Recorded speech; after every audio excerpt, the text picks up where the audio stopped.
Hello, everyone, and welcome to American Civil War and UK History. I'm Daz. And remember, on Facebook, Instagram, Twitter, and TikTok. And tonight we are live on our Facebook page. And sorry, I'm just having technical difficulties. There we go. And we're back. So Happy New Year, everyone, if you're joining us. If you're not, if you're watching or listening afterwards, then Happy New Year. But anyway, joining me tonight, and this is completely unplanned, technically, is a good friend of mine, and it's Tim Willging. Welcome, Tim. Hey, how are you, Des? Very good. And again, like I said, it was unplanned. We didn't plan to go live. Well, it wasn't really planned. It was about three days in the making, basically. Tim just said, look, we've got to commemorate this little, a big battle that takes place in Middle Tennessee, which we'll get into in a minute. But anyway, so 160 years ago today, the Battle of Stones River concluded. And that's obviously what we're going to discuss tonight. Stones River is one of those battles that gets overlooked. So, Tim, why do you think this gets overlooked? I think there's a couple reasons. And to an extent, it's a matter of opinion. So there's a perception that the battle, for so much of it, was going the Confederates' way, right? And then at the end of it, the Confederates withdrew, granting the victory to Rosecrans and the Army of the Cumberland, or as it was then, just the 14th Corps. The other reason, and there's a little bit more to this, is towards the end of the Civil War, Lincoln was having a conversation with Grant. And Grant, and I know we'll talk about this later, Grant and Rosecrans did not get along. And basically, Grant would say that the battle was one of no significance, which in large part played a role in it being ignored. Perhaps because it was ignored, maybe because of Grant, that's why the battlefield, so little of it was preserved. I mean, if you go to it compared to many other battlefields such as Gettysburg or Antietam or Manassas, it's a small battlefield. And I think that's part of it. And then finally, there just hasn't been much written about it. Peter Cousins has probably the biggest book written about it, and his series covering the major battles of the Army of the Cumberland. And then Chris Kolakowski has written a book covering that and the Tullahoma campaign. So basically the parts, the Army of Cumberland's actions between Perryville and Chickamauga, but not enough written about it. And it was a immensely significant battle in terms of statistics and, to be honest, setting up future operations that we'll get into a little bit later. Yeah. And again, also the Tullahoma campaign is also heavily overlooked, I believe, as well. Yes. Technically, there's not really any battles in that, is there? But it's more of it also culminates with Vicksburg and Gettysburg at the same time, doesn't it? So it gets completely forgotten about. But anyway, we are here to talk about Stones River or Murfreesboro, second Murfreesboro, depending on where you're from. See, so it takes place on December 31st, 1862, and it concludes on January 2nd, 1863, which is today. It takes place, as I said, very close to the city of Murfreesboro in Middle Tennessee, between the Union Army of the Cumberland and the Confederate Army known as the Army of Tennessee. Before we get into the battle, let's talk about the commanders of these armies. The first one is William Rosecrans. He's in charge of the Union Army of the Cumberland, and he has a strength of around 43,000 men. So, Tim, who is William Rosecrans? Tell us a little bit about him. So he actually commands about 70,000 men in total, but he's got control of supply lines. So he's got 27,000 men off on detached service up in Nashville and elsewhere along his supply lines. But he's a West Pointer. He's notable for probably being the most significant high-profile Catholic commander in the Union Army. He's known for being quite devout. He's got a brilliant mind by most reckoning. His men love him. And up to that point, depending on who you talk to, he's commanded pretty competently. So he's only recently been in command of the Army of the Cumberland, about 2 months or less. So he's pretty new to command. But like I said, he's forming good relationships with most of his subordinate commanders, in particularly George Thomas, who will factor in the remainder of his battles and ultimately will succeed him in command of the Army of the Cumberland. And they're really good friends as well, I understand, yes? Yes, they become really good friends. Yeah. Okay, again, how does he actually get the command of this army? Because I also understand he hasn't got a very good relationship with Grant. Right. Does that factor into this? It doesn't factor into him getting the command. So what happened is he was commanding an element of Grant's forces in West Tennessee called the Army of Mississippi, or the Army of the Mississippi.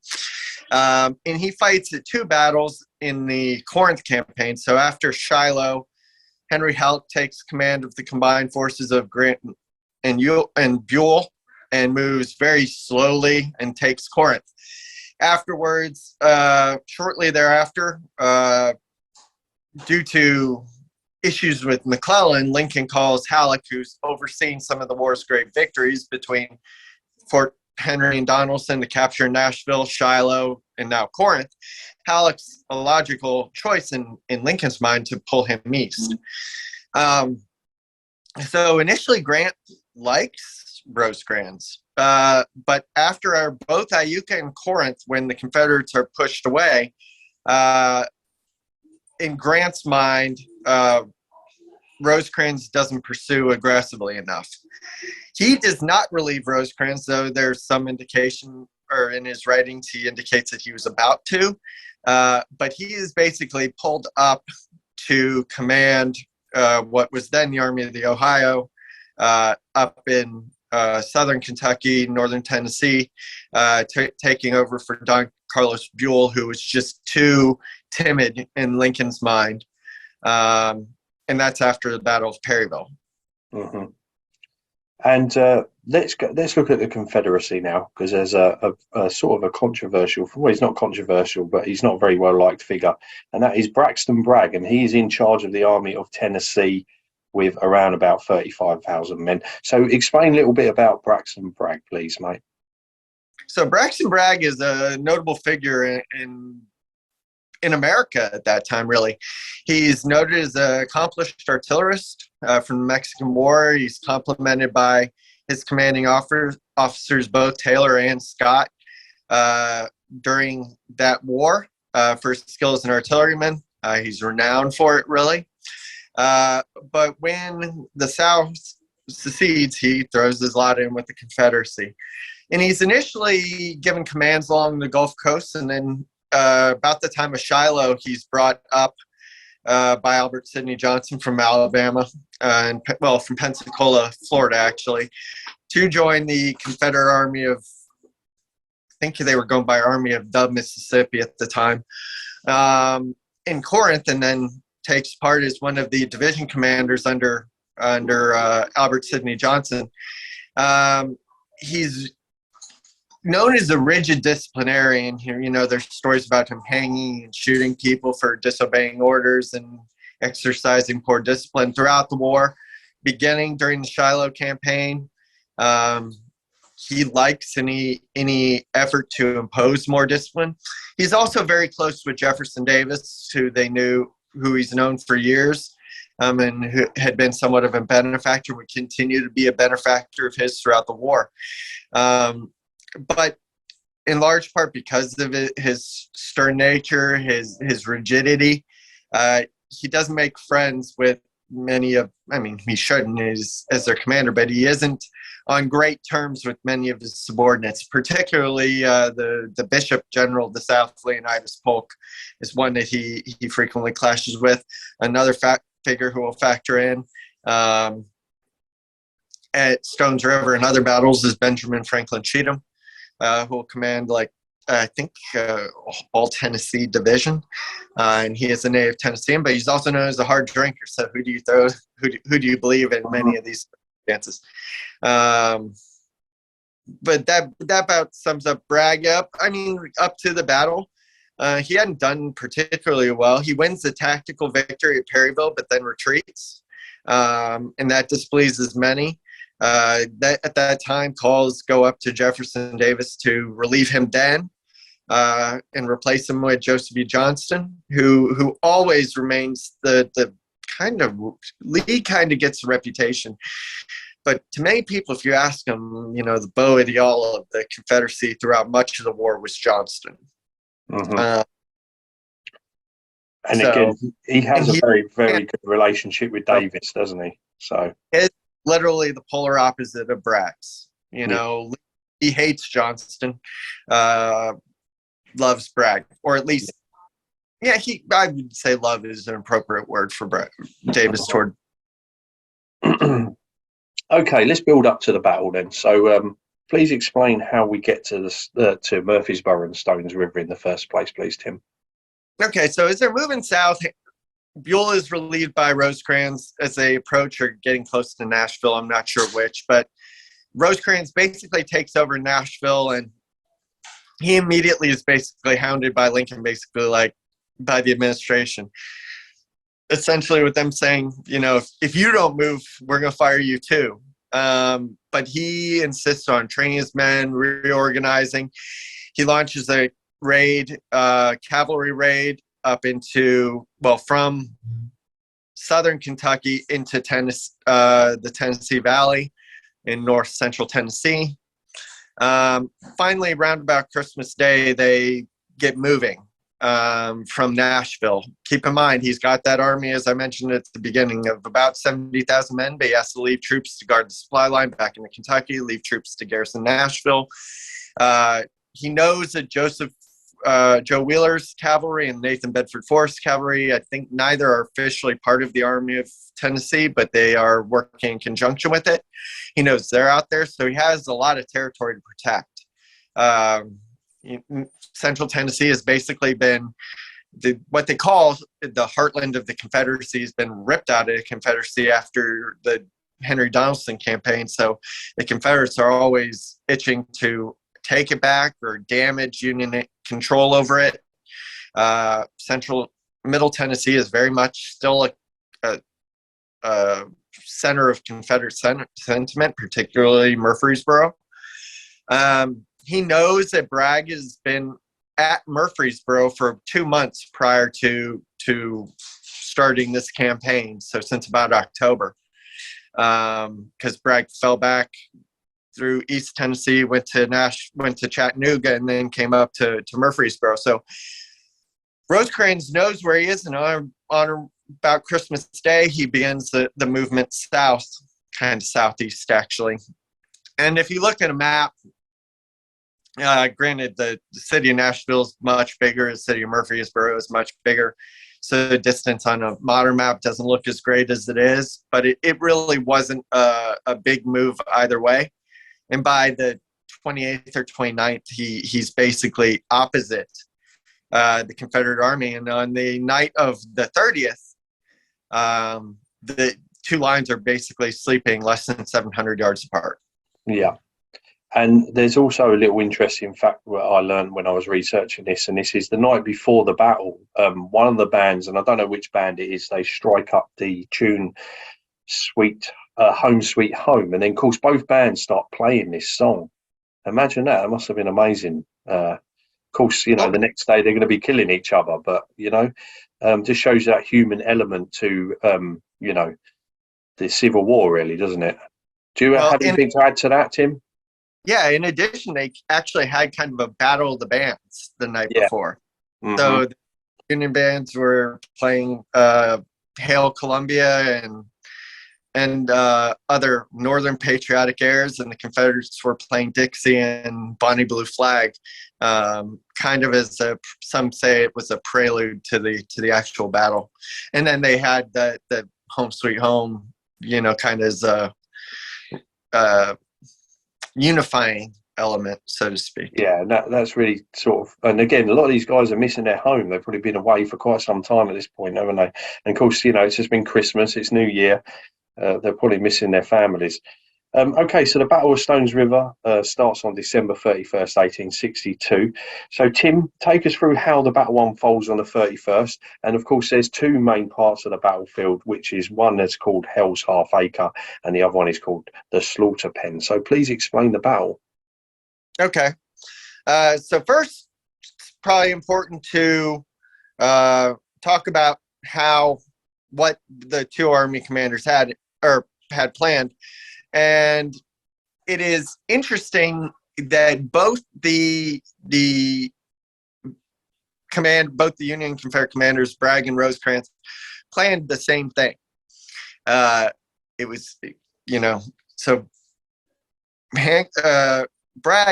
Rosecrans planned to attack on the opposite side of Stones River. So you have, to describe the terrain a little bit, you have on the eastern side of the battlefield, you have what's called the Nashville Pike, runs from there up to Nashville. So the Union lines are basically on the northern side of the battlefield. You have Stones River kind of forming the eastern boundary, and on that flank you had Thomas Crittenden's Union Corps. So they were going to strike using Crittenden's Corps. Problem was that on the opposite side of the battlefield, on the other side of Stones River and the Nashville Turnpike, Bragg planned an attack by his left wing under Hardee against Rosecrans' right. And long story short, Bragg beats Rosecrans to the punch, and he punches him hard. Pretty much essentially shatters Alexander McCook's corps.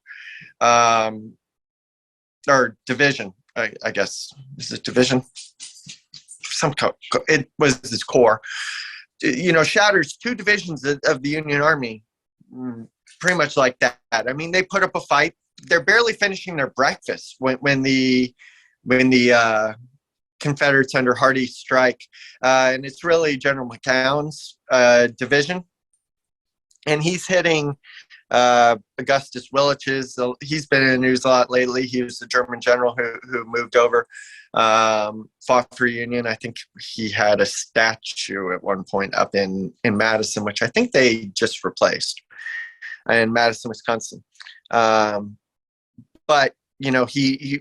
McCown's attacking with Ector's brigade, McNair's brigade, Lucius Polk, the nephew of the bishop, and a couple other brigades against a very weak Union right. Despite the fact that Rosecrans has more men, you can't go everywhere, and Bragg basically loads his left. So it's a brilliant attack and shatters the line. So it basically pushes the Union immediately starts to fall back. Rosecrans assesses the situation, identifies that he isn't going to be able to attack as he planned. But he needs time, and he decides that time is going to be bought by two divisions in particular. One is by James Negley. He's going to basically form in the southern edge of a rocky wood. Another division commander who will become probably more well known than just about anybody is a young man of Irish descent known as Philip Sheridan. So Sheridan will basically form to the north of Negley at an angle. So if the Confederates are attacking this way, Negley's formed here at the edge of this rocky wood. Sheridan forms like this, perpendicular, running to the north. If we have a map, but this is fine. So they hold for nearly 2 hours, and fortunately they'll face elements of roughly 9 Confederate brigades with their 4. And they hold for the 2 hours. Eventually, Sheridan's men fall back, leaving Negley. 2 of Negley's brigades fall back, leaving just 1 brigade under, trying to look here. I got a source. Pardon me, just 1 second. It was Stanley's brigade. So Stanley's left basically all by himself. And I may be wrong, but it's one of Negley's brigades. I think it's Stanley. and they're in this rocky terrain. It's a natural fortification. It's a bunch of these limestone. It looks like boulders, limestone boulders that basically are the remnants of an ancient seabed that once covered that part of Middle Tennessee. So the area will become known as the slaughter pen. And, if you've been around Civil War history, we have slaughter pen here. I basically live across the street from it. You have a slaughter pen at Gettysburg, right there below Devil's Den. Probably no place that has a better claim to the term than this place, because it's actually using a specific image in mind when the soldiers bestow the name. In Illinois, the Chicago soldier basically sees the rocks. So rocks were these boulders were slick with blood, and it would run down the rivulets, and kind of like under what he thought resembled the drainage ditches at the slaughter pens in Chicago in the stockyards. So that is how that area got its name. So while they're all analogies or similes, sorry, I guess is the proper word. Is that right? Whatever. This is actually probably the only one with a specific image in mind. So that makes it powerful. And it's probably one of the more iconic places on any Civil War battlefield, certainly in the West and at Stones River in particular. But simultaneous to this at 10 o'clock, and this is in kind of like the right center of the Union line, which is constantly falling back, Rosecrans is trying to center his line, build a new line basically anchored on Stones River on both the northern and southern ends, forming a kind of like a horseshoe. And there on what was the Union left basically, and also the anchor point of that horseshoe in the middle of the U, fronting a pine thicket area at the edge of a wood, is William B. Hazen's brigade. And he will repulse attacks pretty much from 10 o'clock till night at an area that becomes known as Hell's Half Acre. It's a 4-acre woodlot, basically. And the site, and Hazen's men are there all day. And in response to that, they're very well aware of what they do there. And it's a very heroic stand. Hazen is a former regular Army officer, had fought in Mexico, earned a great disdain for volunteers, but he being a new volunteer officer himself is determined to not allow his men to behave like the volunteers he saw in Mexico. So they're very well drilled, and all that pays off because they execute some pretty complex maneuvers in Hell's Half Acre as the Confederates launch these repeated attacks. At one point, they break through on Hazen's left along the Nashville Pike. Hazen will wheel his men under fire because they still have men coming from their front, but wheel those men under fire to take those Confederates and enfilade and basically break up the attack. So in response to all this, 6 months later, before the Tullahoma campaign, Hazen's brigade erects a monument to their unit there on the battlefield where they fought, and that's really the first Civil War monument placed country at that time, which is pretty cool. The area is known as the Round Forest where he fought, and it's the other name for Hell's Half Acre. But they do an incredible job there along the Nashville Pike and at the edge of that round wood. Cool. Thanks for explaining that. Now, also before the actual, I don't know whether it's during the battle or before the battle starts, but I think it's during the battle. So William Rosecrans sees a horrible sight when he has his best friend's head blown off right next to him. Is that something you could elaborate on a little bit more? Yeah, I forget his first name, but yeah, so his name is Julius Garochet. Yeah, or Garochet. Chief of Staff, I believe. Yep. He's Rosecrans' chief of staff. Now, Rosecrans, some will say that experience, or maybe Stones River in and of itself, gave him PTSD. I think it's speculation. I think it's entirely possible. I mean, if you read that story, literally what you describe is Eight's head is right there. He's riding around the battlefield all day with remnants on his uniform. So quite horrid. So you understand, but he's everywhere. I mean, he's riding, trying to ride his men. No one really ever questioned Rosecrans's bravery. So that's certainly worth noting. On any field of battle, whether it was Iuka, Corinth, Stones River, Chickamauga, he behaved very bravely. But yes, as he was riding around the battlefield with his chief of staff, as he should, he saw that horrifying incident. You just can't comprehend, carrying on after that. I mean, wow, shows a lot of strength and bravery on his part for just carrying on. I mean, wow, horrible. Okay, so the battle comes to a close on the first day. So who finishes on top? And I also understand that Braxton Bragg actually believes that they finish on top and sends Jefferson Davis a message saying, "We have won this battle," because he actually believes they have won this battle. Well, how do you?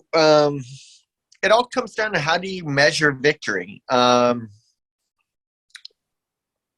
Did the Confederates push the Union troops back? Yes. Did they take the Nashville Pike?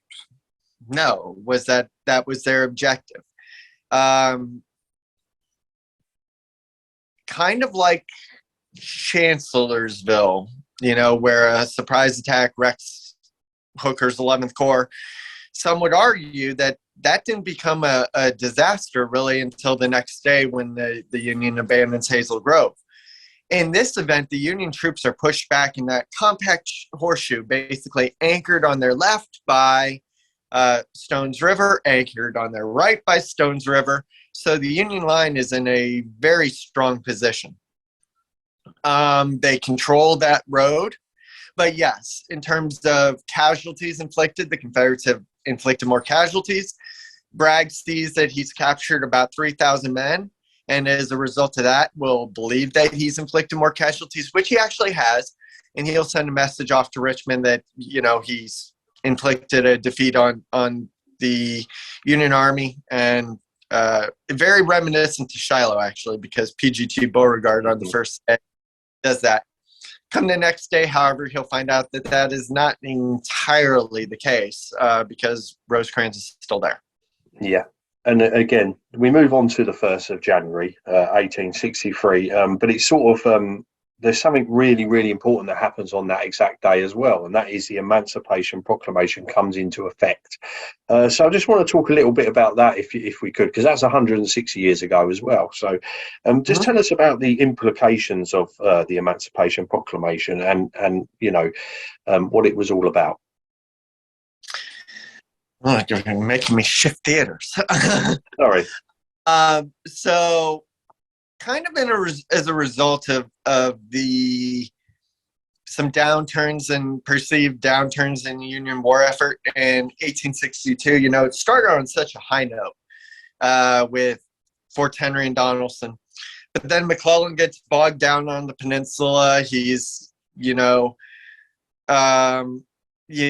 Corinth, basically, it takes a long time to get Corinth, and then Grant isn't able to immediately launch. Well, he still isn't in command.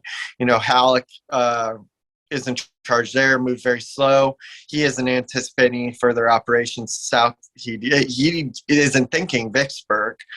The Confederates had moved up into, back into Tennessee after they're back around Chattanooga, and Rosecrans is having to go out, and that's where he kind of goes after he leaves Corinth, or Buell is, and then Rosecrans will go. But so all these things are kind of negative. So Lincoln's trying to figure out a way to like jumpstart the effort. And amidst all this, he's worried about European intervention in the war.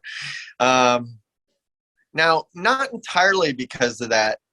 He decides to, as Ed Barr says, to elevate the war on a moral level, and basically will declare the end of slavery in the rebellious states to be a war aim. Basically, it's also an ultimatum. the Confederates, any states that come back in, basically give up and reaffirm their allegiance to the United States before January 1st will basically be exempt from this.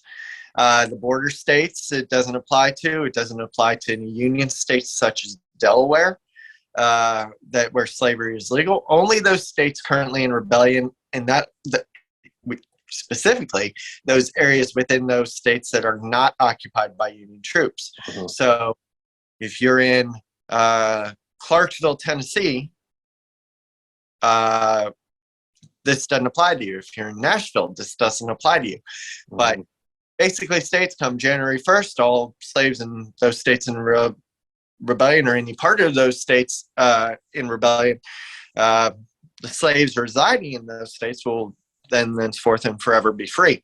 So it's initially very controversial. You have plenty of accounts of Union soldiers basically saying, this is what I signed up for. I fought to save, I signed up to save the Union.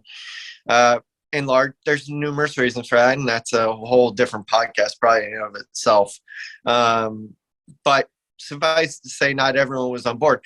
But one effect it did have was it makes it a lot harder for countries such as, Great Britain or France to get involved in a war that's now got the eradication of slavery as one of its war aims. Mm-hmm. And what do you think the effect had particularly on Stones River itself when this came in? But they would have known it was coming in anyway, I suppose, wouldn't they? Because it was right. It was preliminary after the obviously Antietam, but yeah. Right. So he issues it after Antietam because he was seeking for a victory, and for the same reason he's pushing Burnside in December for action. Mm-hmm. It's the same pushing Rosecrans. He wants military, so he wanted a military victory to be able to issue the preliminary Emancipation Proclamation. He wants more victories to increase its legitimacy. So by the time Rosecrans moves at the end of December, he knows he didn't get one of those victories because Burnside's been defeated back across the Rappahannock. So his hope really resides, well, he has two hopes.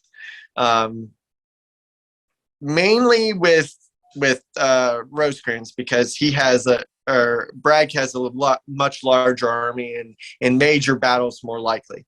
Grant is operating at that same time. He's moving down the Mississippi Central Railroad to Vicksburg to take it by landside. And, we just had the 160th of Chickasaw Bayou too. Mm-hmm. And William T. Sherman's the other prong, moving down. If you haven't read Tim Smith's new book, read it on the Vicksburg campaign to all those watching now later. It's a phenomenal book, like everything Dr. Smith writes. But Sherman basically, he moves up the Yazoo and gets defeated there. So Lincoln isn't going to get a victory there. Granted, nobody knows that. So he's really looking at Rosecrans. It's much closer to Washington. It's more high profile. The rest of the country's going to get the news. Not as fast as if Burnside had won, but faster than if Grant wins. So Grant, he'll consider himself fortunate for that because, it's quite the big defeat between the loss of his Holly Springs supply depot in northern Mississippi and then Sherman getting repulsed outside Vicksburg on the Yazoo. Really all hopes rest with Rosecrans. Yeah. And again, going back to the 1st of January, there's some skirmishing, but nothing major. But one thing that does happen during battles is they do sometimes have sort of a little bit of a ceasefire to go and clear up, they're wounded and they're the dead. So, Tim, what does that entail? Can you just explain a little bit about what that would entail when it came to, agreeing that? Is that something that's agreed between commanding officers, or how is that engaged? It's usually under a flag of truce, and they'll send out parties to go do that. I think that was the case at Stones River. Sometimes it's local. Cold Harbor initially it's somewhat local, but there's no guarantee, and it has to usually be sanctioned by Army commanders, and that's what happens. That's what happens at Cold Harbor. I think that's what happens at Stones River. basically they agree on a period. Realistically, 18th century, New Year's Day is almost as big a holiday as Christmas. Mm-hmm. And in some places, Scotland, for example, only relatively recently started re-celebrating Christmas as a national holiday. And the Scots-Irish were very big in America, both North and South. I think that probably was a carryover. So it wasn't going to fight that day, so go collect the bodies. It just makes sense to alleviate the suffering of the wounded. And that is a rather hilly, not mountainous per se. You basically come out of those mountains north of Chattanooga, and then bam, you're at Nashville, Murfreesboro area. So it's a hilly, colder area. You see a lot of the images, artwork depicting the battle shows the Union troops in their great coats. Not a lot of snow on the ground, but it is cold. Mm-hmm. Okay, let's talk about the 2nd of January, 1863, because the battle will conclude on this day. Braxton Bragg, orders an attack of the Union's left flank, I believe, which is a well-positioned piece of the Union Army on a hill. And for this attack, he's going to ask a general by the name of John C. Breckinridge, which is the guy that runs in the 1860 election in the South, I believe. He's also famous, obviously, for the battle in the Eastern Theatre of Newmarket. But he's in charge of a brigade called the Orphan Brigade. Please explain a little bit more about this ill-fated attack, and also a little bit about the Orphan Brigade and its origins. Okay, yeah. So first of all, Breckinridge, he ran for president, but he was the last vice president before the war. Yeah, that's right, yeah. Under Hughes Buchanan's vice president. And then, yes, he's the candidate of the Southern Democrats when the Democratic Party splits. Northern Democrats go. But yes, he commands a division, and one of his brigades is the Orphan Brigade. Breckinridge, of course, is from Kentucky. The Orphan Brigade's from Kentucky. At this stage, and for much of the war, prior to this and for the remainder of it, Kentucky is under Union control. So these are Kentucky units, regiments, that can't receive supplies from home. They can't receive clothing from home, weapons, any of that. So they're referred to as the Orphan Brigade because they're orphaned from Kentucky. Mm-hmm. And what about the attack itself? Because he's against this attack, isn't he? Because he knows that this is a bit of an untenable situation for his brigade. So just explain a little bit about that. So he's attacking on the Confederate right on the east bank of Stones River, attacking Crittenden's elements of Crittenden's unit, Crittenden's corps, that are, the Union line is anchored there, but they, you don't necessarily have to end right there at Stones River, and they have troops protecting their left on the east bank of Stones River, well protected by artillery, well protected artillery from both sides of the river, and also their brigades. Let me see here. It's under Graddon, Price, and Fife are the three brigade commanders that are on that side, I think, at that time. And then in reserve, a guy named, I think, Colonel Gross. Yeah. But they're positioned on elevated terrain on the east side of the river. And basically, Breckinridge believes the attack is suicidal. But he's persuaded that he'll be supported by troops attacking on the other side of the river. That really doesn't happen. Breckinridge's troops will basically push back the Union front line, and they'll move back towards the river. But all that Union artillery basically slams into the Confederates as they try to cross the river, and as they continue to advance. And they're basically mowed down, suffer roughly 30% casualties. Among the Orphan Brigade, they come in action with about 1,300 men, something like that, and suffer 400 casualties. Not mostly just shell fire, but shell fire is a very significant aspect. So, pretty pretty interesting. Yeah. And again, the attack's going to fail, and the Confederate army are going to lose this battle, and Braxton Bragg is going to end up retreating, and it's a Union victory. It's just 2 days late, unfortunately, for Lincoln, who probably gets a telegram telling him this victory very close after the battle finishes, but still, it's a victory, isn't it?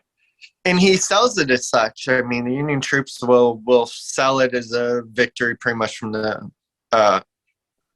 get-go. Mm-hmm. You know, tactically speaking, like I said, you can, I think probably the best way to say it is it was probably tactically inconclusive. Mm-hmm. Because Confederates never lose tactical ground. I mean, George Thomas will launch counterattacks on January 2nd. He fights well. You know, Phil Sheridan fights well. You know, they have great units. The Army of Cumberland is a great army. They get surprised, and part of the shock of Stones River, maybe one of the contributing factors for why it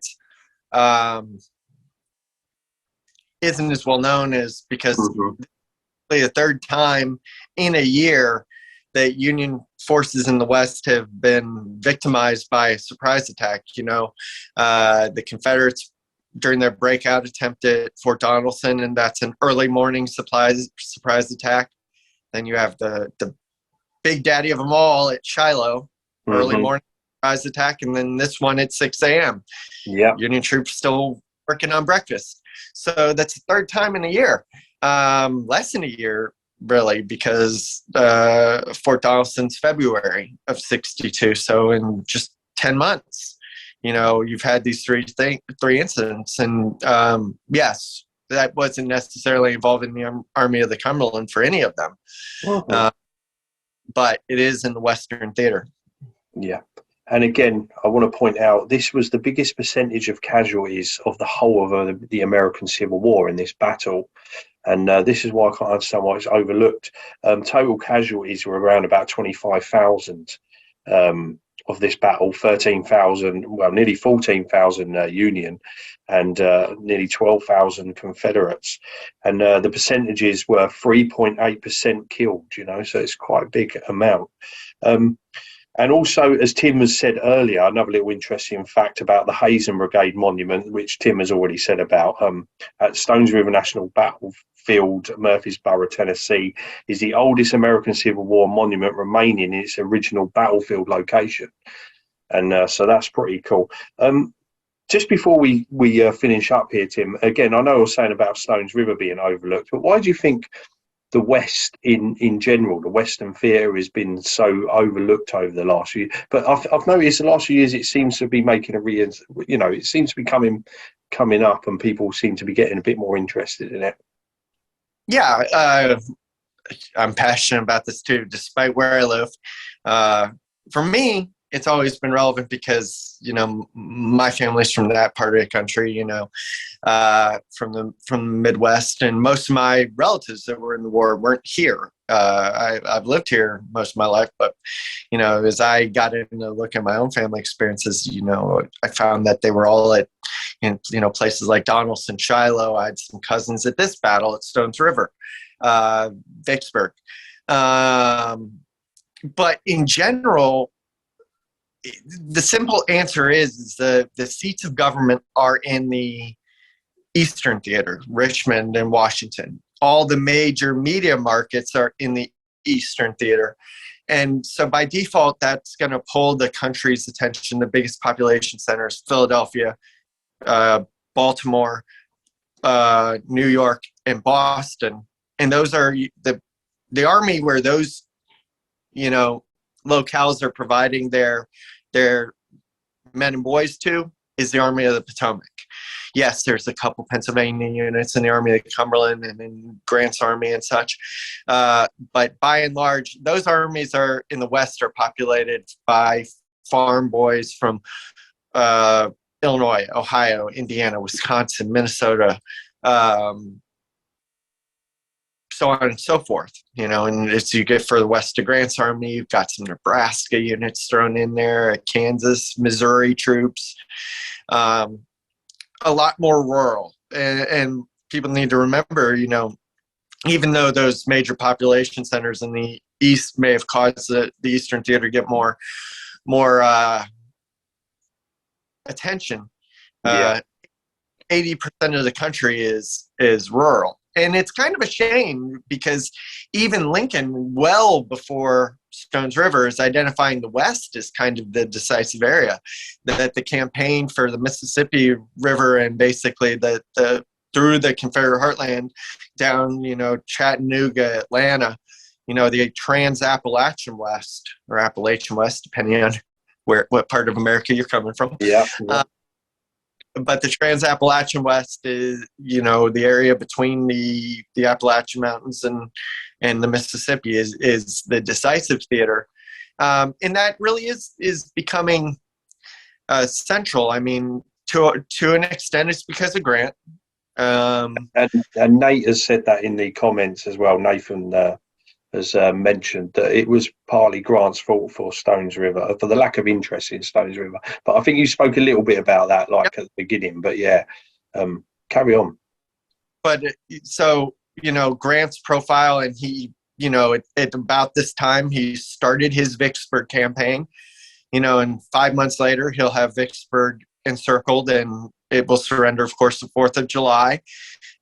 So he comes to prominence there. And, a lot of people say he gets appointed general-in-chief because of after Chattanooga. And it is true, it's after Chattanooga. But I think it was going to happen had he never gone to Chattanooga because of Vicksburg. So the stuff in the West is a lot more important. A lot of people, now there's some evaluation. Mr. Provost, as you mentioned, has looked at this a little bit. Maybe, a lot of people for years have said that it was the fall of Atlanta that secured Lincoln's election in 1964. That is considered Western theater, despite being on the East State. Probably more it's a Western theater army, isn't it? So, Western theater armies that are involved, it's the Army of the Cumberland and the Ohio against the Army of Tennessee. So these same armies that fought at Stones River are going to at least be part or all forces involved in the Atlanta campaign. George Thomas will factor maybe into this. So the area also is just so vast.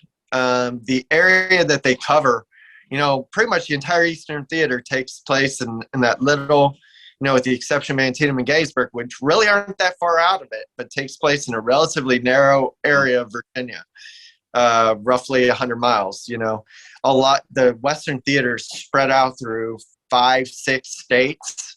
A lot harder for people to wrap their minds around on a, from a casual fan's perspective, I guess.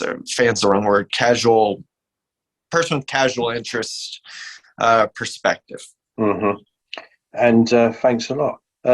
Anyway, so thanks for joining me tonight, Tim. I really appreciate it. Hope you enjoyed that little podcast there, guys. Thanks for everyone that tuned in, and we'll see you all again very soon. Thanks, Tim.